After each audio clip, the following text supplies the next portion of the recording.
welcome to the Enneagram 2.0 podcast. I'm Beatrice Chestnut. And I'm Uranio Pais. And today we are talking about Type 4.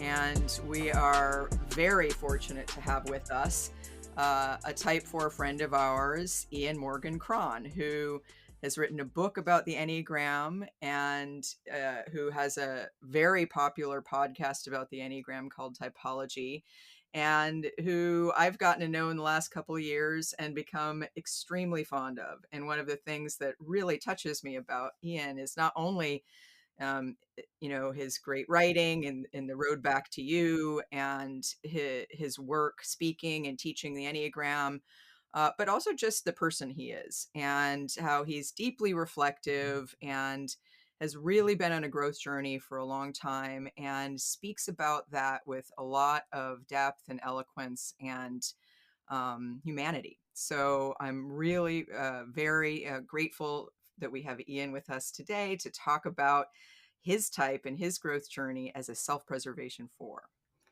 I'm also very, very happy to have you here, and such a pleasure and honor.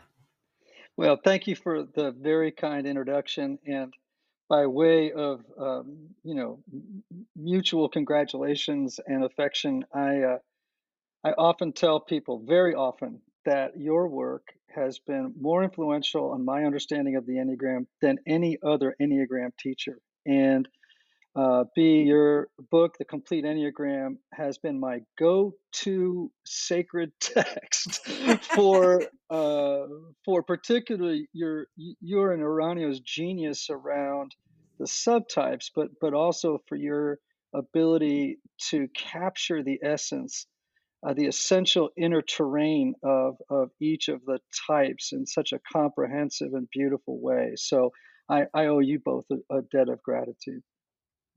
Thank you for your kind words. Yes.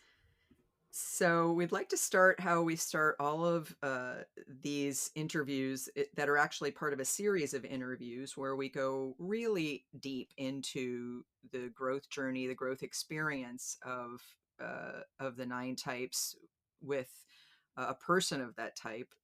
And this is, again, our Type 4 interview. And we like to start with just asking you about how you came to the Enneagram and how you discovered that you were a 4, especially for people who may not be familiar with you and your work.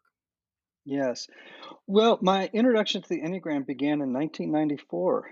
I was in graduate school completing a master's in counseling psychology.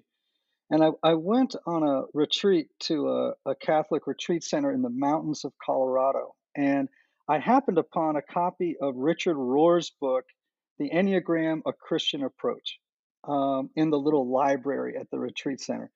And I thought, wow, this looks pretty interesting. I like Richard, so I'm just going to read it, right? And so I got to the end of this book and I thought to myself, where the heck has this been? I had been studying, abnormal psychology and personality development and, et cetera. And, I've been a year into the program and I was like, wow, this is such an efficient and beautiful system that explores the inner terrain of different kinds of people. And, though it doesn't cover essential topics like psychopharmacology or, the DSM, and things like that, I thought, man, this should be a part of the curriculum that every person in a program like the one I was in should know. And from there, I did some trainings with, the Riso and Hudson training. I studied with Richard a little bit. We went to Italy together where we did a deep dive into the Enneagram and among other things. And then about, I don't know, maybe 8 or 9 years ago, we became empty nesters. And I just decided that I was going to throw myself deeply into this system. And it has been, as I mentioned earlier, this wonderful, surprising adventure for me, for which I'm intensely, intensely grateful, particularly as somebody who has dedicated his life in many ways to understanding the human condition and how we can transcend those parts of ourselves that prevent us from becoming the highest expression of who we are. Mm. Yeah, beautiful story. Thank you for sharing this. Hmm. And it seems that you were touched from the very beginning, as it happens for so many people. Like, in it's not only when we find out our type that we have an aha moment. For some people, it's just knowing the Enneagram first time in Hmm. general. And since that first time in 1994, as you said, to this 9 years ago as an empty nester, what were the main things that you did in your inner work, in your journey, if I may ask you? Sure. Um, well, first of all, the inner work began Way a before little. that, yeah. Yeah. Oh my gosh. Yeah.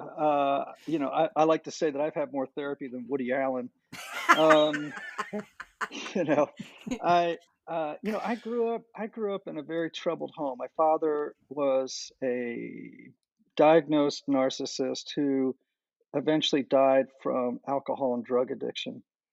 I had a mother who, was not the most nurturing human being you've ever met. In fact, she's an 8 on the Enneagram, and I will tell you a quick story just to give you a sort of a sense of my mother. She's now 93 years old. She's in an assisted living program in Pennsylvania. She smoked for 75 years. Okay, she was a publishing executive in the 1960s who went flying up the ranks. We blasted through a concrete ceiling to support her kids because my father couldn't work. And I called her the other day, or a couple of months ago, when the pandemic broke out, and I said, Mom, have you been attacked by COVID yet? And in this husky, smoky voice, she goes, "It wouldn't dare." Uh, So, can you imagine a 4 growing up in a house with a mother whose classic line to me all the time was, "Shut up, you're being too dramatic," and you know, that was the story of my life, and the reason, I think just by nature, I'm somebody who has been always trying to understand the mystery of the human experience through both a psychological and a spiritual lens. Um, I often like to say that I've always been fascinated with human suffering, and not to wallow in it necessarily, but to find meaning in it. I mean, early on in my studies, I was very drawn to Viktor Frankl, logotherapy, existential psychotherapy, you know, because it offered me the opportunity to think about the larger existential questions of life, you know, and to help people enter into conversation with the mystery of their own lives, you know. So this was something that was, just in my bones and blood from a very early age. My original occupation was songwriting, and so I was always looking for ways to say clearly what other people felt vaguely. Always looking for the language that would unlock a door to self understanding and to joy and to life and to what I would call unconditional self friendship. I wanted people and I wanted myself to experience it. So, I mean, that for me was the beginning of the work, right? Prior to the Enneagram was this sometimes obsession, but mostly I think a fascination with, you know, who are we? Why are we here? And how can we be here best in the world? Right. And I think that's something that you share in common with us, which is a real love of both the psychological and the spiritual journey and Yes. how they both work together. And of course, the Enneagram is really the perfect tool for that because although some people maybe only use it psychologically, some people only spiritually, we think it's at its best in doing kind of what it's maybe here to do to really help us understand how the psychological work and the spiritual work are sort of all part of Mm, one whole, of exactly like what you're saying. And in some ways, understanding our suffering and the meaning in it in order to move beyond it, and in order to yes. be all of who we can be and discover Yes. who we really are after we realize we've mistakenly identified with a personality that isn't really who we are. Right. And in the search for the essential self, Yes. that that for me is, and then obviously, as you all do, finding the joy in accompanying others in the journey toward discovering the essential self. And how can we ever tire of those moments in a group when the room becomes sacred with, I mean, if not humid with the sacred, Hmm. and we know that we are connecting at some profound level, and meeting each other in it, and with the hope that we can get over ourselves. Yes. Yeah, really, really well said. Exactly. And Yeah. and yeah, working with people and seeing the courage that people have to overcome the blocks of the personality, and to Mm, really have a transcendent experience, to really yes. open up to transformation, is I think what it's all about. Yeah. Can you say a little bit about how and when you discovered that you identify with type 4? Like, was that from the Yeah. beginning, or did that come along later, or what was your journey in terms of your own type? Well, it definitely came along later. And B, I owe you credit for helping me name or discover my type. And I'll even tell you the phrase when the penny dropped. It was when you described the four as having this sense of irredeemable deficiency. And I think that's the phrase you use in the complete Enneagram. And I remember hearing that and going, just mic drop. It was like drop the mic, walk away. Pr- pr- prior to that, prior to that, I, I was a little embarrassed because here I was, a psychotherapist, an Episcopal priest, a trained spiritual director. I couldn't find my type. You know what I mean? It Yeah. took me 10 months before I could determine my type. And I'm always trying to give people consolation when they're having trouble. It's like, hey, man, this is not, like plug and play. This is work, and don't be disillusioned if you don't nail your type immediately. And for a long time, I initially self identified. I thought, man, I'm a lot like a three. I have ambition. I'm hardworking. I have drive. I have vision for my life. um, I do have a sort of an aggressive side, which that is able to go and get what I want. Um, and then I thought, well, but what I don't identify with at all was um, this fixation on success. Like that. That wasn't necessarily. It just didn't fit all the way. You know what I'm saying? It was like it felt like my shoes were too small every time I got into those shoes, of the three. Then I went through a season where I was like, I'm pretty sure I'm a one, because I'm really self-critical. I have a fairly active inner critic, who is always kind of buzzing around, highlighting my uh, deficiencies, to use that term again. Um, and then I thought I was a seven, because I actually have an optimistic disposition in many ways. Like there's a part of me that believes, what, all shall be well, all shall be well, all manner of things shall be well. I am on a journey towards self actualization and make, you know what I mean? And I can be funny. I mean, I can be, not that all, you know what I'm saying? I don't want to stereotype sevens, but Mhm. I do have some energy that comes into a room and I think brings I have a little bit of charm, a little bit of play. I love to joke. I love Mhm. all of that stuff. So I just got stuck. 1, 3, 7. None fit me correctly. I then, as I just mentioned, read the complete Enneagram and I read about self-preservation fours and I went, oh my gosh, that's it. That is it. And I always kept thinking myself on the journey.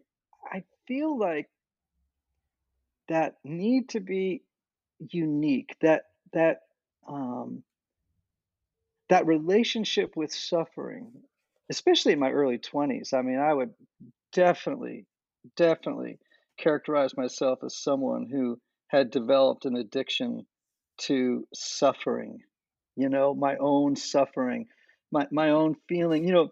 Uh, there's a you know how the Germans have words that you just can't believe they have? I have a Yes. friend of mine so I have a friend of mine, we're obsessed with him, and this morning he sent me a word, I can't even pronounce it, but in German, because we go back and forth on this, means someone a face that deserves slapping. Oh, I know. I love the German language for that reason. My brother Right? and his family live there. And what's the Oh, word? I can't even say it. It's like I think it's a 14-letter like word that has 2 vowels, Uh, and but there's a word in German, Sehnsucht, that the definition of it is an inconsolable longing for the unnameable. wow. And that's how I felt inside. I had this inconsolable longing for the unnameable. Wow. And I was much more in touch with my feelings than ones, threes, or sevens. I was much more attuned to aesthetics and beauty in the environment. I always was looking for metaphor and symbol that could express what was happening in my experience. And most importantly, remember my mother's words, don't be too dramatic, don't be dramatic. I Mhm. learned early on in my home that you had to suffer silently. You had to put on a good face, and um, you were responsible for toughing it out, man. My Mhm. mother was this hardcore Irish Catholic gal from Long Island, and her thing was get over it, keep going, no matter what, and also keep your mouth shut about it because none of I used to laugh and say, if you had a spear in your chest and you walked into the house, my mother would say, stop being so self preoccupied. Lots of people have spears in their chest. you know. So that's how the self preservation for came to be for me something that was a perfect fit, Yeah. Such a among good other things. class. Yeah, such a good class on being a self-press for. I'm Mm, sure that some of our listeners will, you know, um, identify themselves as self-press fours because what you're sharing with us now.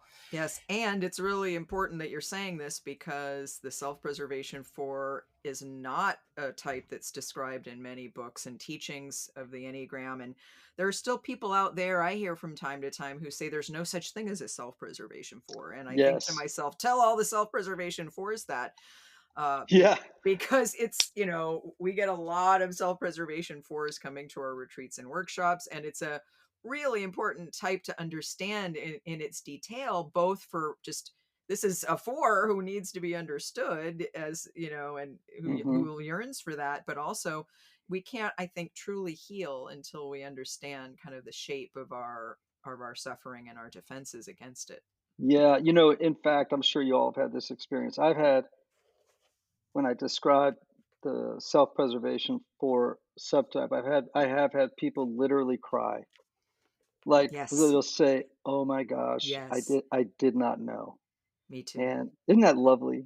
Yes. And it's usually a story exactly like yours, like not being able to find their type for a long time. Nothing feels like a good fit, having kind of gone from maybe 2 or 3 different types. And then that feeling of, this is I'm finally found home. There Yes. was one guy in Denmark who was at one of my workshops, and he had been a 3 for 10 years. Yeah. And he was crying on the panel saying, I can't believe I found something that speaks to who I am so clearly. Mm-hmm. Mm. Yeah, for sure. For Yeah. sure. Now, Ian, the your description of that lack and longing as a very present state for you, I believe speaks a lot to a key component of type 4, which is the fixation of melancholy. Mm, And there is a way that fours find sweetness in that experience. However, when fours grow, when they do really good inner work, they also usually find out that that is also a trap, and there is another state in which they can find content in whatever is present right now. I was wondering if you could share with our listeners what your journey has been from one to another. yes.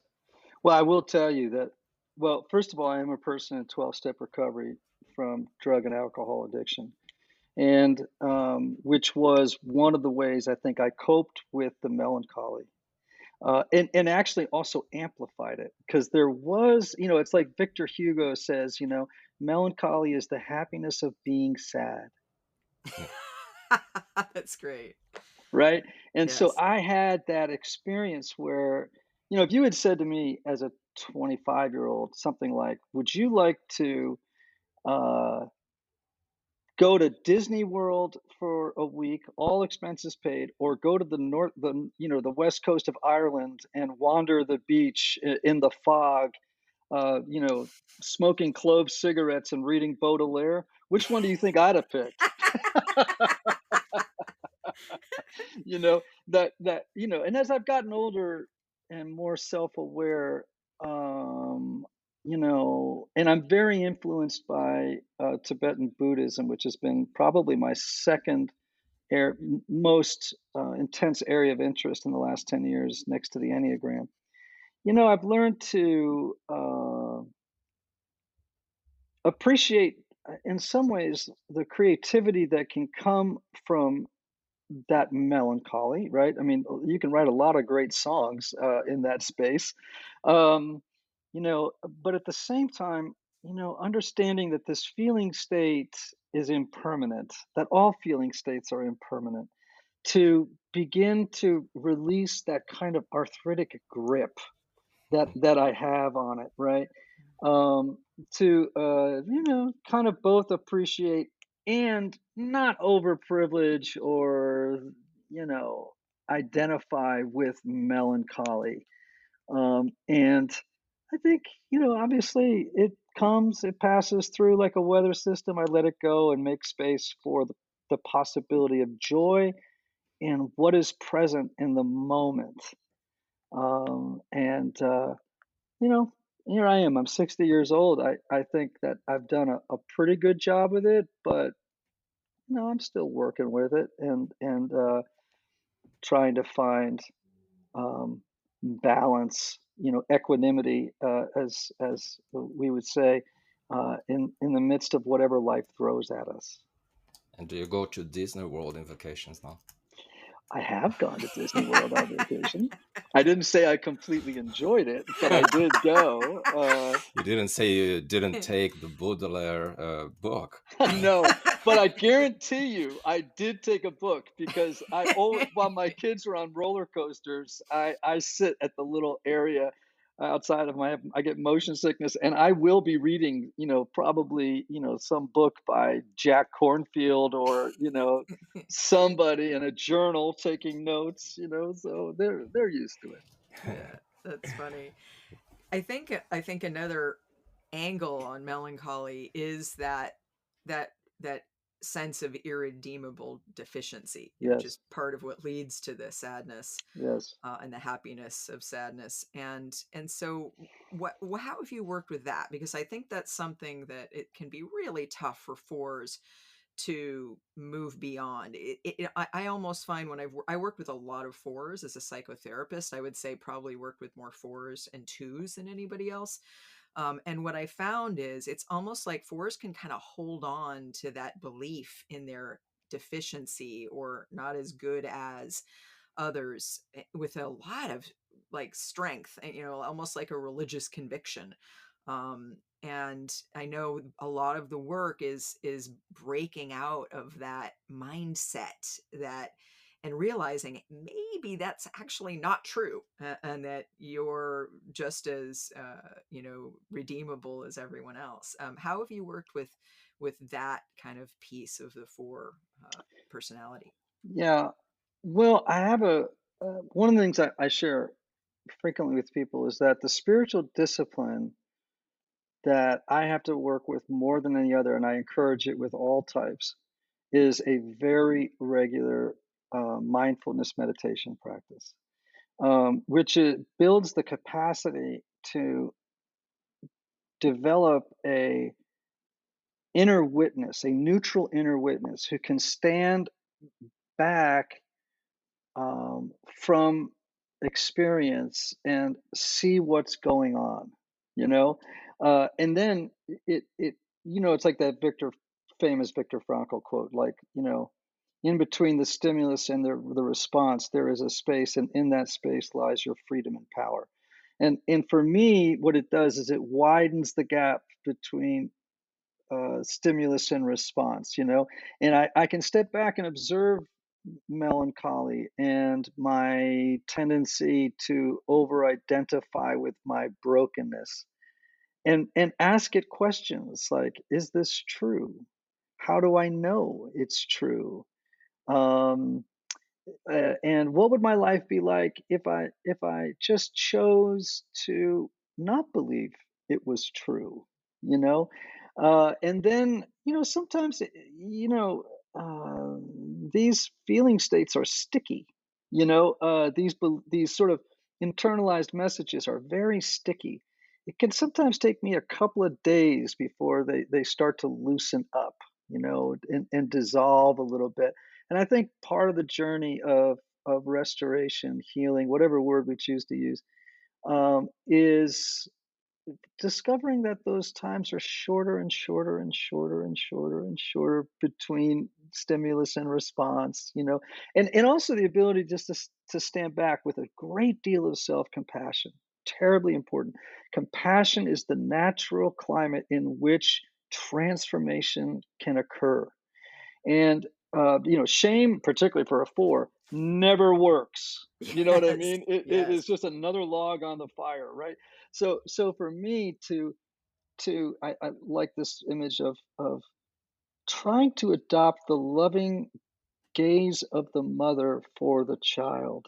And there's toward myself, which in a way is kind of like, I don't know, some kind of divine remirroring of Yes. my core beauty, and also realizing that all of us are a bundle of contradictions, and eventually we just have to get on with our lives, with just accepting the contradictions, So It seems to me that um, you experience in a very beautiful way the power of simplicity right mm, now in your life. And I assume it's very different from your past. What do you think is the role of finding simplicity and appreciating the ordinary in a forest journey? yes. Well, can I just say that I think that the Enneagram is, for me, the preeminent tool, but I don't think it should be the sole tool we use in self-development, right? It should be a part of a constellation of tools. So, for example, I'm very drawn to Jungian psychotherapy. Of course I am. I'm a four, right? None of none of this cognitive behavioral work for me.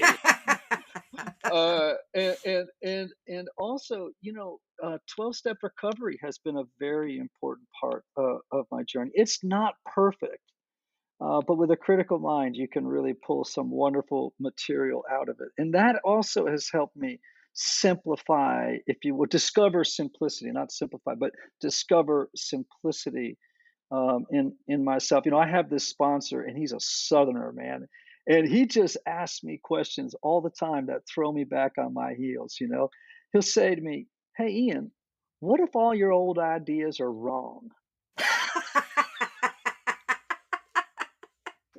you know, and I'll be like, "Why has no one asked me that question before?" And he said to me the other day, he said, well, it's so beautifully. He said um, something like, "Who would you be, and what could you accomplish in the world if you weren't who you think you are?"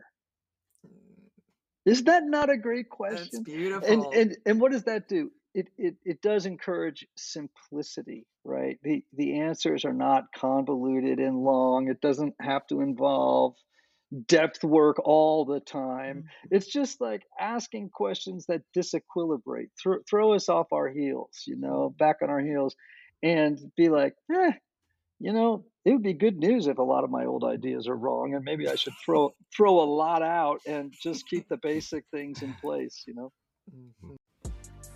Hi. If you're enjoying the depth of knowledge offered in this podcast, you might want to stay in touch with us.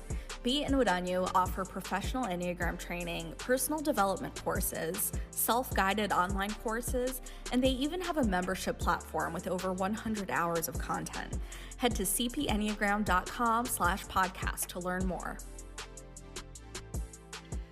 What would you say shifted the most in terms of your growth path and the things you did along the way? But like before you learned you were a four and after, because obviously you were working on yourself and you're a psychotherapist and involved in spiritual work before really finding your type. What do you think? How did that maybe focus your work more, or how did it change it, if it did? Yes. Boy, there were so many components to it. I'll just pick one. Obviously, learning that the passion of envy, and beginning to work with it. You know, the word envy. Initially I was like, I don't know, and then over time it was like, man, I started to. It's like when you're going to buy you want to buy a car and you see it, you just see a ton of other cars like it on the road all the time. It's like I was like, oh my gosh, this thing is at the helm, man. It's like, now imagine, I don't want to talk about personality development. As you know, there's so many schools of thought about it. Maybe the most hotly contested, debate in psychology is personality development. But, for me, from a nurturing standpoint, growing up in an alcoholic, drug addicted home where you were constantly comparing your life experience to that of other people, constantly. And of course, coming out feeling inferior and almost as if, here's a word I'd use, the feeling of desolation, as if God had purposely abandoned you in these circumstances and nobody else had been. And another, sort of 12-step phrase is, don't compare your insides to other people's outsides. I was always comparing my inside to other people's outsides. And so envy was a constant thing in my life. And this and as you know, the outcome of that is never good, right? Right. It doesn't end well for anybody. And Right. and so really beginning to work with the passion was a gigantic piece, and continues to be, because this isn't, I would never want someone to think, oh, I started studying the Enneagram and suddenly all of my neuroses fell out, and it's like, well, no, this is pretty deeply encoded material here. And but isn't it, don't you guys think that it's that the way you regard your condition, right? It's not eliminating or expecting everything to heal immediately. It's like, how do I live in a different posture of relationship to envy, to these basic motivations, these desires, these fears, and how can I do it with a great deal of self-love and, being my own best friend in the journey, that to me is such important piece in the journey. But again, to not to over explain myself, it's really working with envy has been a, a, a big piece of it among lots of other things. And I think what you're reminding me of as you talk about sort of discovering the comparing mind and envy is, I think the gift of the Enneagram is it highlights what we've lived in for so long that we don't see it as a thing. It Oh just yeah, it's like the air we breathe. And so right. being able to highlight, oh, your experience has this pattern to it, and Yes, by understanding it as a pattern, a way of thinking and feeling, that it's a natural outgrowth of both yes, who you are essentially and your experience of life, you can start to name it for what it is. And like you're saying, it's yes, not that your neurosis disappears overnight, but you can start to watch it, yes, like you're saying, with a little more distance and compassion of like, oh, there I go again. There I go. There's that yes, thing again yeah, that's actually always bad for me, and yet I still do it because yes, it's just the way I learn to be and deal with things. And by doing yes, that, that's where over time the neurosis gets better, because like you yes, say, you can know to bring in self-love and self-compassion and say, hey, maybe I could be a friend to myself as opposed to beating myself up. And I could notice that this comparing thing and this feeling sort of abandoned by God is part of how my human self, my personality, just tried to cope with what my experience was in terms yes. of the way that made sense to me. I have to tell you a story that perfectly illustrates this. So, a couple of Easters ago, I volunteer as a priest at a Episcopal parish at Vanderbilt here in Nashville, and it was Easter Sunday, and the place is packed. And there in the front row was this man and his like 9-year-old son, and they were both wearing seersucker suits and identical bow ties. It was just beautiful. And I remember standing up on the altar and looking out, and just this wave of sort of sadness and envy came up in me. And I had a case of the what ifs. And I started going, oh, he has what I never had. What if I'd had a father like that? And it starts to come up. Now I can feel that in my body. I know exactly where that lives. It goes up to the bottom of my throat, and just kind of weighs like a rock, it just sort of sits there. And I remember thinking within about 10 seconds of that pattern of thinking and feeling somatically began to happen. I went, really? It's Easter, dude. you know, resurrection. Hello. Then maybe that needs to be crucified. Yeah, That exactly, exactly. And then, I actually began to feel in the moment this kind of not mocking laughter, but just kind of like, you know, there it goes again. And I bet if I just observe it with a little compassion and love, it might release its grip on me. And sure enough, it did. But that is really the result of mindfulness work and being able in the present moment to see what's happening. And as you said, it's like the tired old trope of the fish water effect, right? yeah. It's like we're just swimming in this stuff. We're in a trance of type here, Yeah. and if we can just observe it and smile at it with the loving gaze of the mother, Mm, and in a way reparent ourselves yeah. and say, oh, of course that's what the egoic mind does. It's just a thought. It's just a thought, my friend. And so, it's going to come in, it's going to go out, and the sooner the better. And of course, that has been, I think, a example of how the inner work has been of great service to me. Yeah.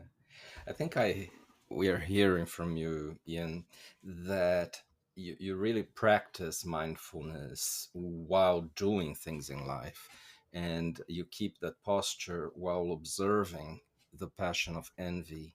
And I just want to point that out because I think it's a great example for all our listeners of all types. Now, I also think that I heard from you that you practice a beautiful combination of self acceptance and compassion, and on the other hand, some more courageous wake up calls for yourself. Like, come Yes. on, dude. It's like you confront yourself a little bit also in particular moments. Would you agree with this? Yes. There's a great, the Dalai Lama was, well, maybe it was Ram Dass, I can't remember who, but he said to somebody, "You're perfect the way you are, and you need a little work." And that is true, right? I mean, you're Yeah. beautiful the way you are, and you need a little work. For sure. Now, I would say, and you all may disagree, but I think that fours may be more attuned to shame than other types, right? Mhm. That's another part of the water. It definitely colors the inner atmosphere of the fours world. And so I'm very careful about any self-talk that would trigger shame. Mhm. So saying things to myself like, "Come on, dude, get over it." It's like that is rarely very helpful for me. Mhm. I hold myself accountable to the work, but at the same time, I try to do it with a great deal of patience and kindness I see. because I think shame arrests growth, you know? Yeah. Yeah, it's I think beautiful. other types could do it better, could be a little hard on themselves and it would yield great result, but not so much for fours, I don't think. Mhm. I do think there's a big difference, and I'm glad we're highlighting this because I think this is really important for a lot of people to get, because I think, like Uranio and I talk about how sometimes in some approaches, especially with the Enneagram, there can be a little bit too much befriending the ego and not enough confronting the ego. Yes. But I think with fours, you're absolutely right. It needs to be done in a certain way. So it's that it's not that there's something wrong with you. It's that there's something wrong with the fact that of the shame, you know? Yes. It's the shame that's in some ways an ego defense, strangely enough, for Yes. fours. Because I know when I was working with fours, often I would feel like, wow, we're really getting somewhere. Like this person is having great insights and she's learning to be more self accepting and we're really getting somewhere. And then all of a sudden she would have a shame attack, Yes. right? And it's like, Mhm. and I would notice, that's the way the four ego kind of comes in and sabotages the good inner work, because again the ego doesn't want to let go of control. It's sort of the ego we're trying to work against, without demonizing the ego or making it bad either. Right. There is a way that if we don't have a certain energy of confrontation of the things that are hurting the person, it's like so many of these things can be kind of self-destructive. So I would often point out, here comes shame, and isn't that interesting that it's now interfering with your progress of feeling better about yourself? Yes. Yes. It's hard work, man. It, It you is, know, it and is. I was on a retreat with two wonderful, a 7-day mindfulness meditation retreat with two wonderful Buddhist teachers. It was 7 days of silence with 30 people, 5 hours of meditation a day, and plus 3 hours of instruction.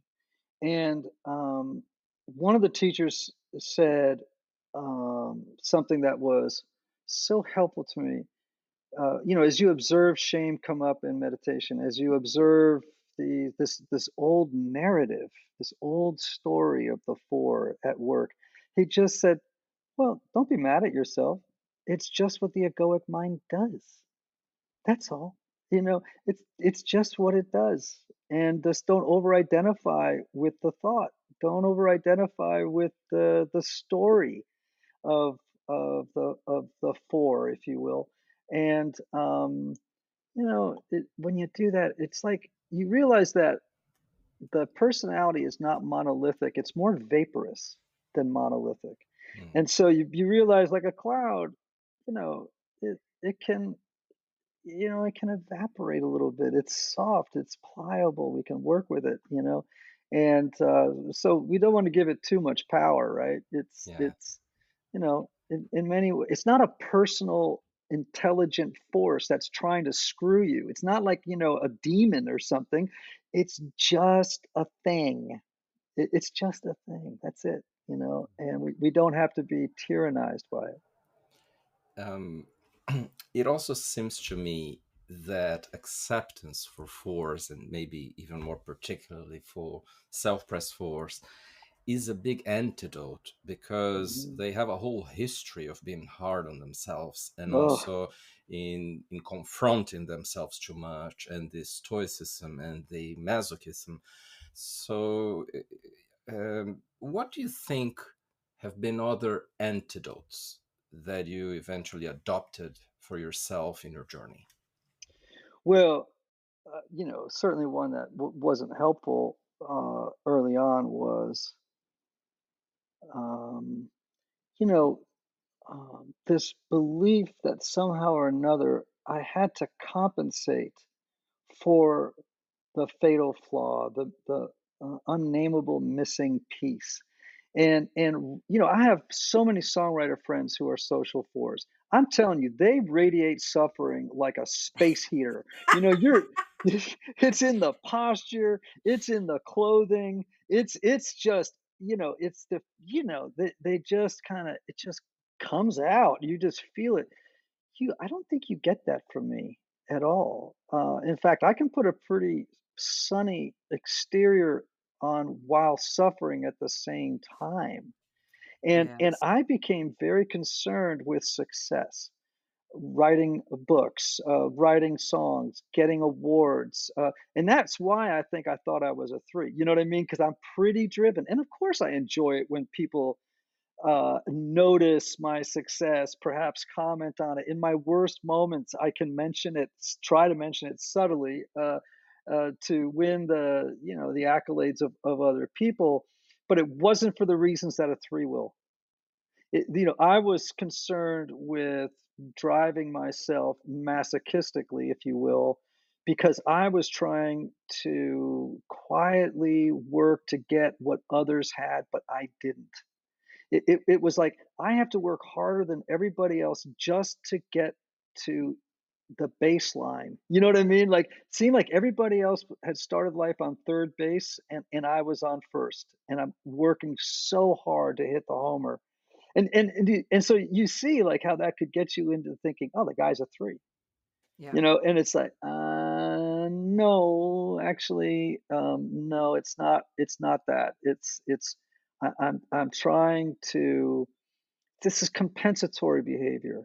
And of course, you never are successful enough. And in fact, I can tell you that the more successful you get, the more separate from the herd that you feel. You think it's going to help you belong, but actually, the herd pedestalizes you, right? Mm, You end up even more separate than you were before. So it becomes a self-defeating pattern. mm-hmm. Yeah. Yeah. Yeah. So, Ian, acceptance, mindfulness, focusing on simplicity. What else has been very special and powerful for your growth in your journey?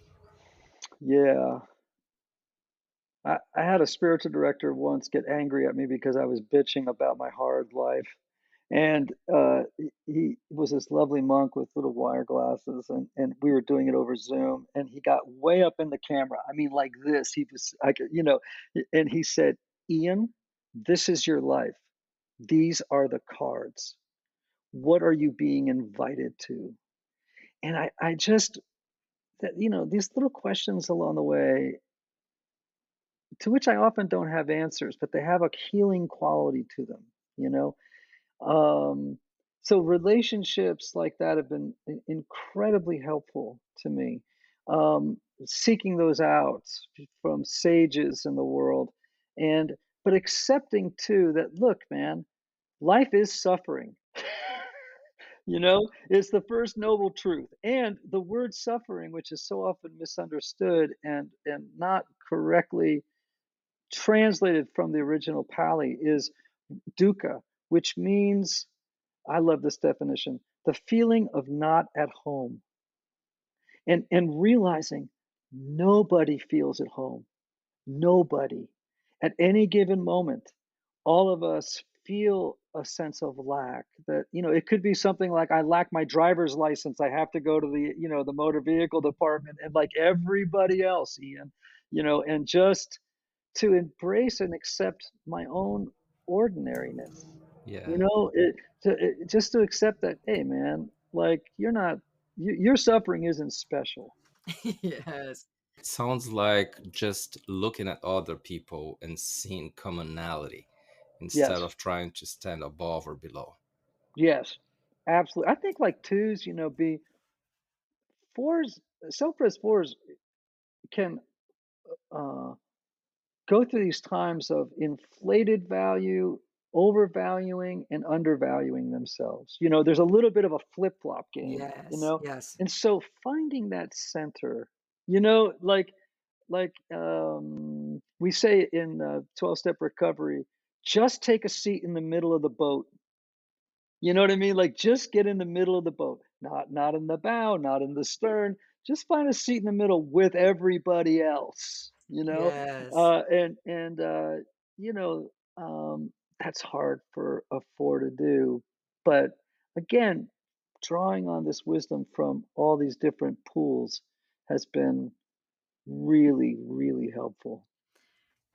I want to ask you a little bit more about the specific work of the self-preservation for, because Yes. I think this is a really important type. As we've said, um, you don't find it in a lot of accounts of fours generally, or the Enneagram generally.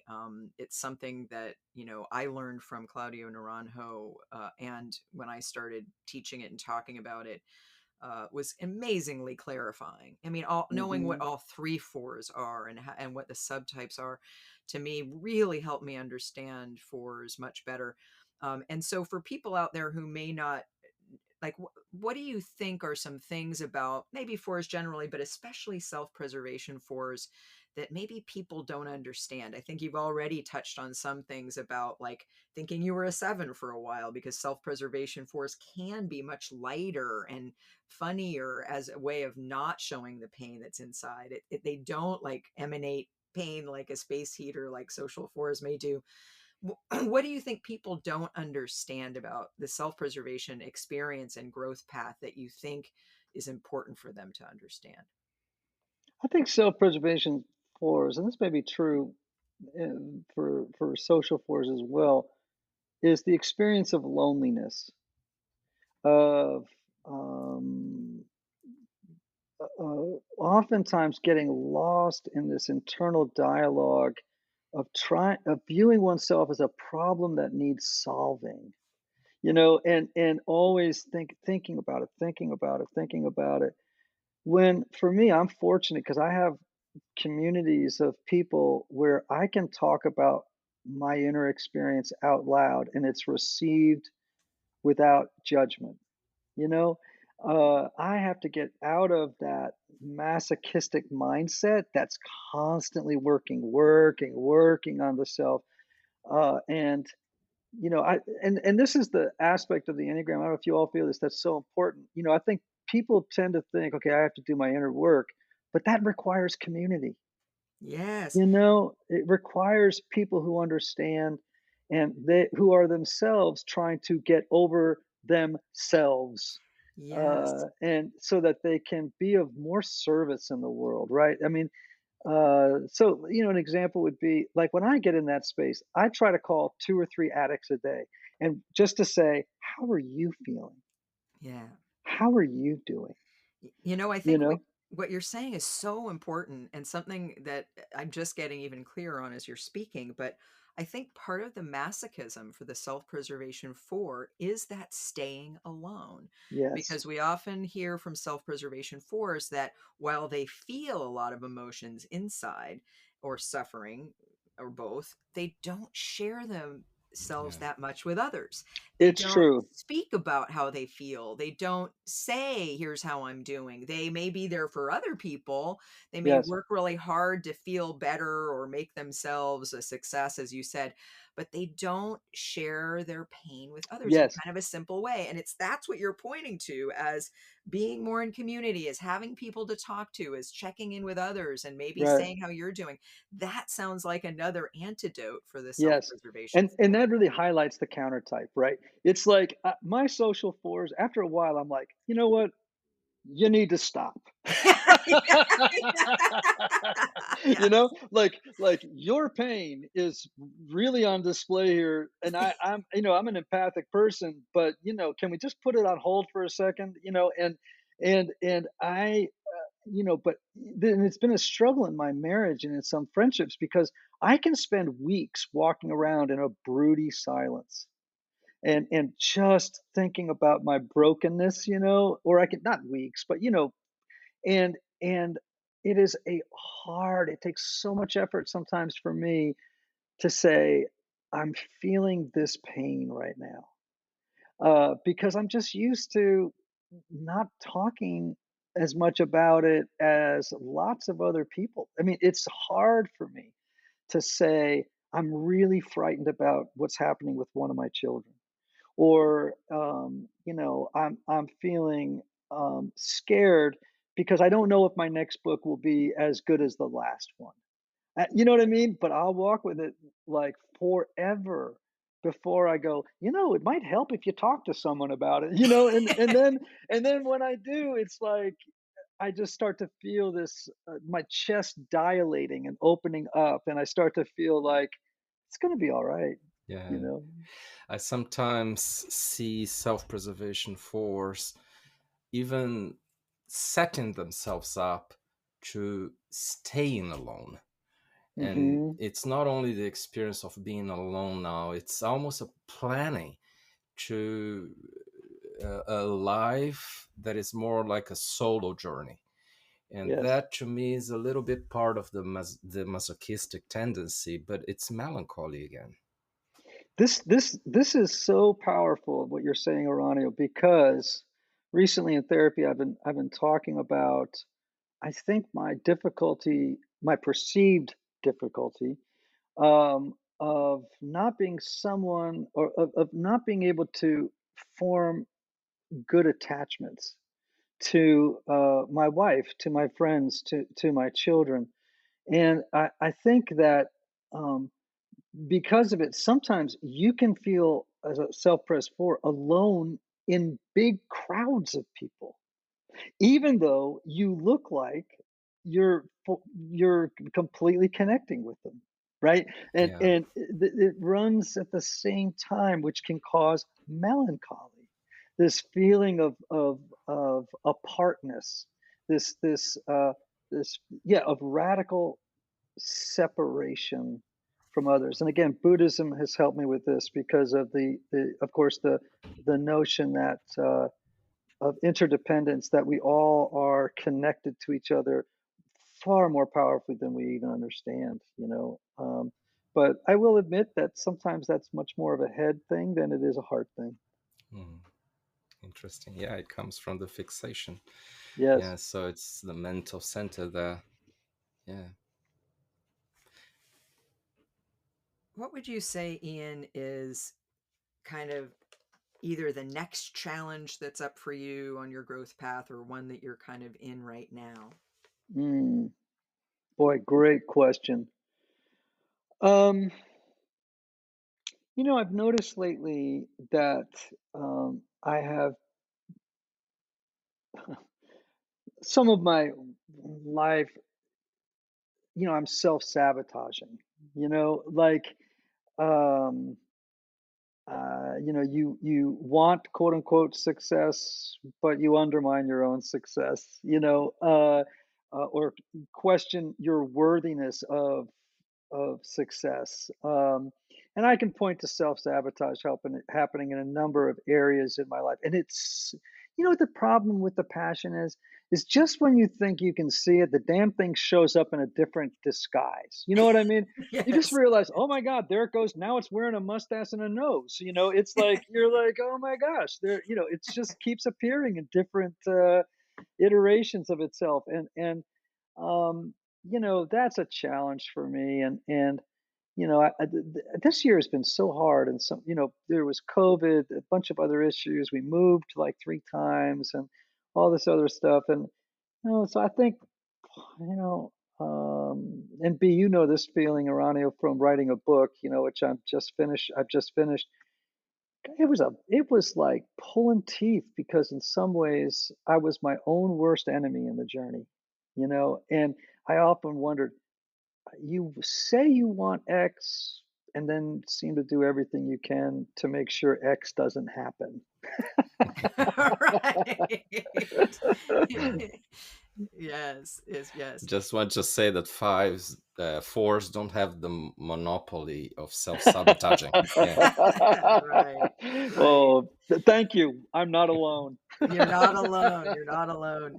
Yeah. Um, I wanna ask, again, especially because, we have such a good opportunity to ask a very self-aware self-preservation for a little bit more about, uh, the inner work. Can you give us a few more examples of how you see masochism showing up for you? Because I think this is really a key feature that not a lot of people understand about self-preservation fours, that you do not hear about in other descriptions of self-preservation fours, but that I think can be something that of a blind spot for self-preservation fours. And so I wonder if you could help us understand that a little bit more. Maybe some of the self-preservation fours out there can start to see, oh, that's what it can tend to look like. Well, it's isn't it? I guess you know, we talk about sexual one-to-one force. You know, it has a sadistic quality when it's not self-aware, right? And so the self-pres four is precisely the countertype, right? It's more of a self-directed assault, and you know, I think masochism is in some ways a way of locking the suffering in. You know, it's like gluing the suffering into the inner terrain. Uh, Yes. and so, like, who would I be without my suffering? Hmm. You know, that's a in the mind of a self-pres four. It's like, you know, and I guess that's true of other fours. Well, social fours, self-pres fours. It's like, who would I be without that suffering? You know, Right. and And you know, internalizing it in the way you do as a self-preservation for, which can even look like oh, working really hard, in yes, different ways. It's a yes, very silent suffering. very, very quiet suffering. And again, I mentioned my upbringing where actually that was a spoken rule, Yes. literally a spoken rule, Yeah. where you know, we were just told to put up and shut up. You Yeah. know, Tough it it out. Yeah. tough it out, man. That Irish Catholic, come on, Yeah, don't you don't know, complain about anything, just deal with it, no, just deal with that spear in your chest, don't whine about it, yeah. yeah. My mom used to say, "Don't explain, don't complain." That was helpful. Um, You know, you know, the masochism obviously does happen in the work. It's the sending of mixed messages around succeed unworthy of success Mm, at the same time.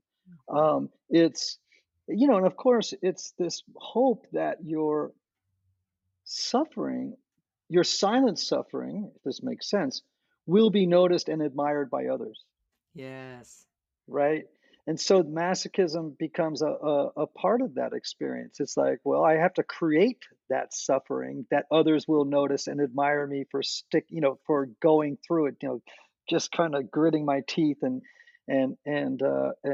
getting through it. But then kind And of hiding it so we can't see it and admire it at the same exactly, time. Yeah. exactly, which only helps you double down on your efforts, right? It's like, Right. you know, again, isn't it so I mean, it's just part of the, what we most want, we most undermine. And we get into this chasing the tail thing. And what the Enneagram can do is help us begin to interrupt the circuit that we get into. It's like a uninterrupted circuit, like in electronics. How do we interrupt the circuit? You know, Yeah. um, and like I said, community helps. When people can call you out and saying, I think you're being a little too self-interested here, or I think you're being, my sponsor again says to me things like, you're the only person in this room who doesn't see that you're doing great. Right. Uranio often says something similar, but more to social force. He'll say, I have some really bad news for you. I don't know how you'll handle it, but you seem to be very happy. Again, another thing my sponsor said to me one time, he goes, "Are you willing to be happy?" You That's a know, good one. and to your point, Aranio, those questions make the journey simple. It's like, just make it simple, man. Don't don't make it any more convoluted and difficult and existential than it needs to be. Just make it simple. Hey, are you willing to be happy? It's like, well, not so far. I think I'm going to choose that today. It's ongoing. It's a daily exercise. Yeah. This is so, so beautiful, Ian. And from my side, B, I've just one last question. I can almost picture some other type 4 listeners going like this right now. Oh, Ian is so ahead on the path. It's so difficult. So they must be Comparing comparing potentially. themselves with you. And so can you share a word for them, like how to start all this journey? What is the essential thing to bear in mind, and how can you encourage them right now? Well, two things. One, I think it's very important, and I say this about myself. I am both broken and beautiful, and I have to hold those things in tension. I'm never going to be completely broken and never going to be completely beautiful, but I am broken and beautiful. Of course, the story that quick two ones that might help for us. I'm a story guy, but um, years ago, a friend of mine who's a renowned abstract expressionist painter, his name is Makoto Fujimura, and he gave me a kintsugi bowl. One of these bowls is a 500-year-old method that Japanese craftsmen would take broken, precious pottery and kin means golden, sugi means joinery. And so they then use a tree lacquer adhesive and they dust it with golden powder. And when it comes together, this bowl, this broken bowl, can become more beautiful and resilient than it was when it was whole prior to its breakage. You see? And again, this is broken, beautiful. And so I have this bowl and this would have happened 500 years ago. People would have brought these things home and put them in a place of honor so that everybody could see them. And isn't that gorgeous? It's like such a metaphor for the spiritual journey. It's this ability to go broken, beautiful. And whether you believe that's your higher power and or the divine doing its work on you, or you doing psychological work, as we believe it's both, because I also believe that on the spiritual journey, it's more about consent than effort. It's consenting to the divine, however you choose to define that, and allowing him or her to do for you what you cannot do for yourself, right? And so just putting yourself in places where grace, which I think is a universal idea, can have its way with you, right?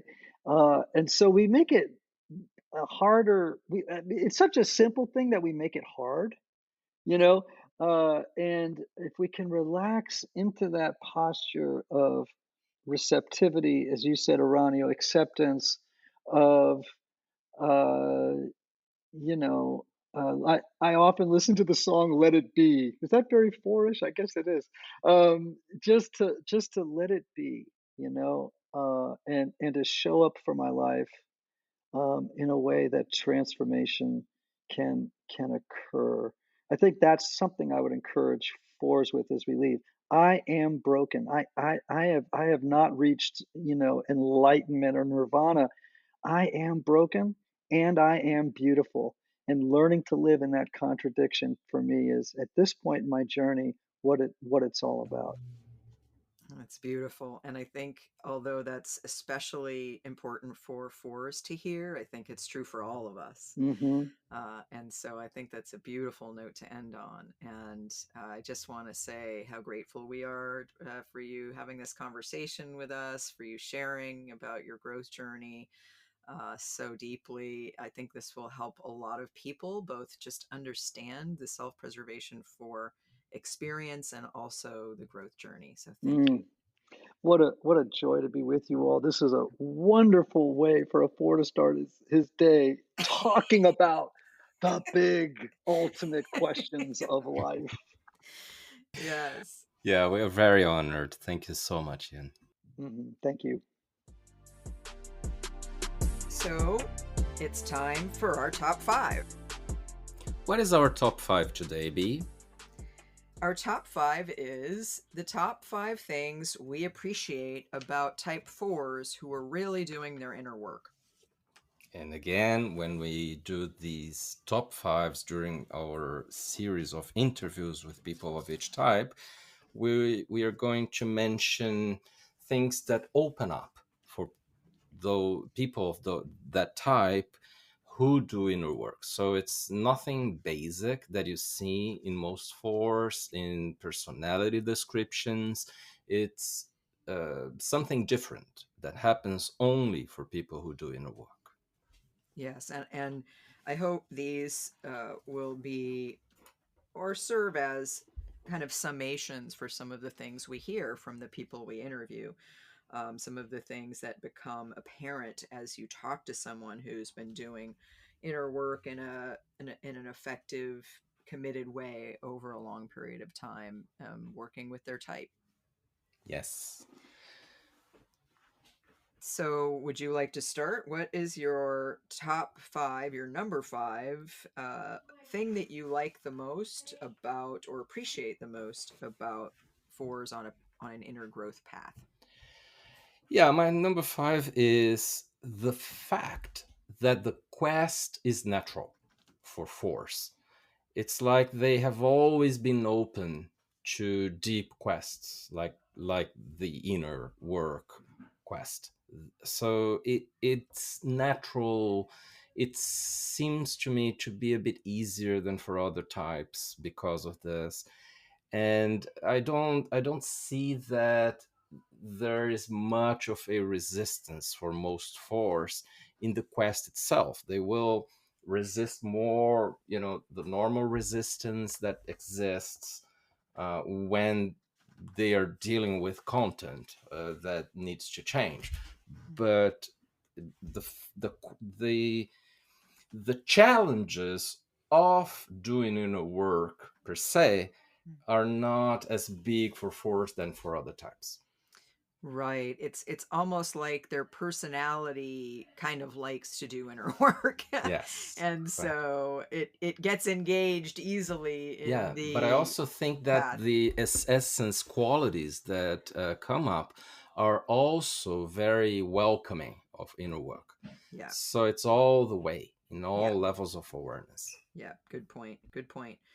So my number five thing that I appreciate most about fours on an inner growth path is that I find them to be both deep and light at the same time.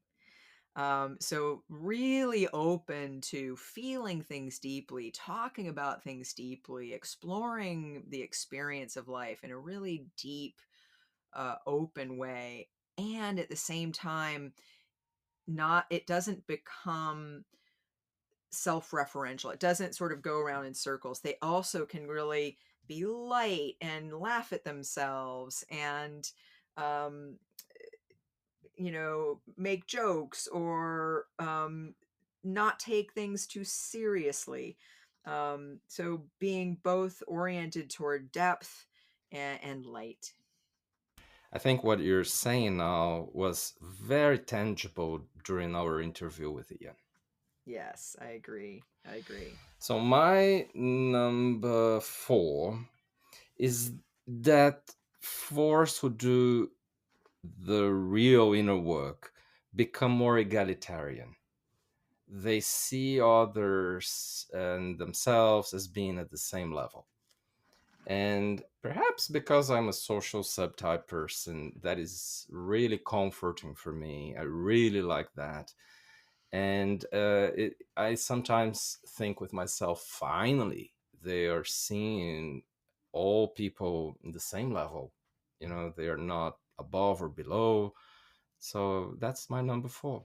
What Yeah, about yours? Yeah, I like that one, and I think there's a kind of humility that goes along with that, that you see in fours yeah, who are I doing a lot of agree. work.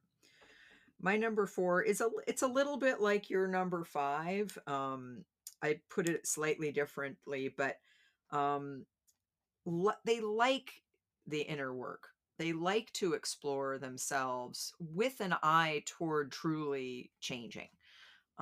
They both um, own some of the difficulties, but can appreciate the challenge of change.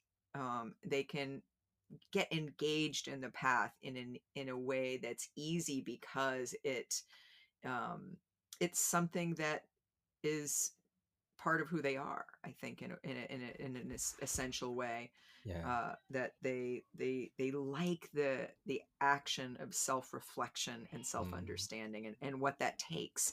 Even, and again, in some ways I think the 4 personality quality of being more comfortable with pain than other people tend to be, other types tend to be, I think it serves them in this way. It's as if the pain that we need to confront on the path, like facing the shadow, it's not as daunting to them because they're a little more accustomed to the idea that life is suffering and that you have to, deal with pain in order to get beyond it. So there's yeah. a sort of an affection for appreciation of willingness to engage in the work. Yeah, and perhaps there is more resilience for most fours than in comparison people of other types, perhaps. Now, my number 3B is, let me try to explain it. It's that emotions become less intense and less frequently intense. And let me explain that. While, having intense emotions in ordinary life is perfectly legitimate and welcoming, we need to be welcoming of that. And there is a healthy thing that happens with fours in the more psychological side when they express emotions. On the other hand, both that isn't as compatible with a deeper spiritual practice, and that can become a little bit difficult, if not oppressive, for people who are not very emotional. So when fours learn how to tame that intensity through the balancing of the 3 centers, head, heart, and gut, and through just being more in balance in general, I think that is really a great thing. I really like seeing fours in that space. Right, when they achieve more balance and probably along a few different dimensions, intensity versus Yeah. less intense, emotional versus less emotional, needing to be special versus not. I mean, I think when they achieve a balance of all of those things, I agree Yes. with you, as well as in the centers, expressing themselves through the centers. I It's think you're almost right. like contextualizing the emotions in a much bigger space that has many other things apart from emotions. Right. So my number three also focuses on emotions, but I thought about mine in a different way, which is, but probably is um, in harmony with what you're saying. The way I thought about it is they can deeply engage with their emotions in the way I think we all need to really grow, and they can let them go also, because I think with fours, the when they're too much identified with personality, what happens is they can be very in touch with their emotions, they can feel emotions deeply and even have a comfort level with emotions that some other types don't have. But the problem comes is they have a hard time letting them go. They can, kind of hold on to or over identify with strong emotions, thinking they are their emotions, or they have to they get attached to their suffering. Whereas I think when fours grow, they can do both. They can really engage with their emotions and the emotions of others, and learn what those emotions have to teach them and tell them about themselves and what's true for them at a deep level, and they don't get attached. It's a little bit like that phrase of identify with the sky, not the clouds. I think it might be a Buddhist phrase, where you realize that emotions are things that move through. And I think we heard Ian talk about this, like he called it like a weather system. It moves through, it doesn't define you. It's not all of who you are. If you get too attached, it's a way of staying stuck. And so I think fours who are really growing have this nice combination of being deeply emotionally engaged, but also letting emotions pass when it's time for them to go. Nice. So my number two is that force who are touching a higher level of awareness, they have this capacity to be totally with me while they are still totally with themselves. So they are not only living in their inner worlds, they are with whoever is in front of them. They are Mm, not as self-referencing. They are mm, pushing away that self-referencing tendency. mm-hmm, And it's beautiful because they don't lose touch with of themselves. mm-hmm, They are still with themselves, but really also with others. mm-hmm. Yeah. Yeah, I like that one. And uh, interestingly, my number two is similar but different. And that is that when fours really do the work, they have a natural inclination towards being of service. And not just being of service, but serving others through what they learn from their own self-understanding. So in other words, it's a person who, it's a little bit like the idea of the wounded healer. Because when fours really do their inner work, it's like they really get an education about inner work, especially, you know, dealing with emotions and dealing with comparing yourself to others and being self-critical and having negative beliefs about yourself. There are all these things they learn that are really universal, that a lot of people suffer from. And what inspired me on this one is a lot of my therapist friends, the people that I've know from being a psychotherapist, that I went to school with, people that I've met in the Enneagram community who are therapists. A lot of therapists are fours.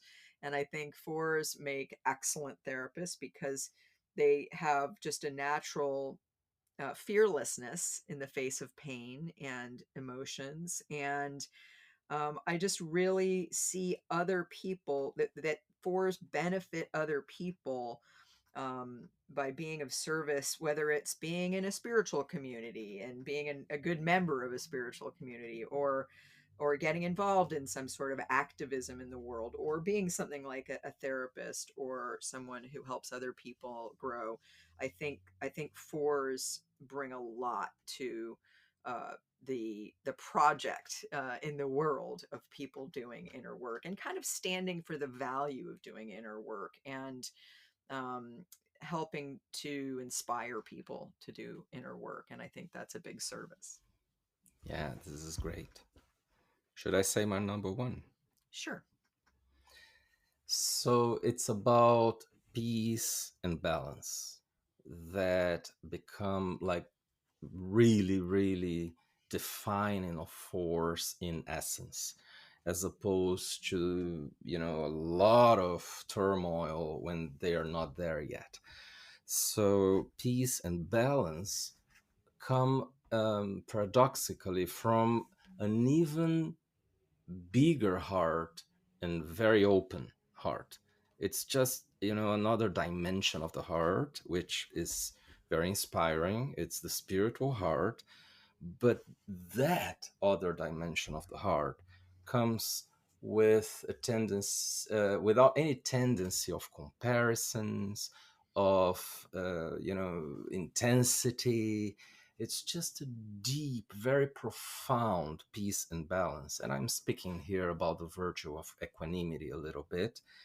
And I just feel super well in front of a four who is experiencing that. And I think it's also a very beautiful response to that lifelong quest that fours had of trying to, feel better with themselves and also achieve a little more peace in the inside.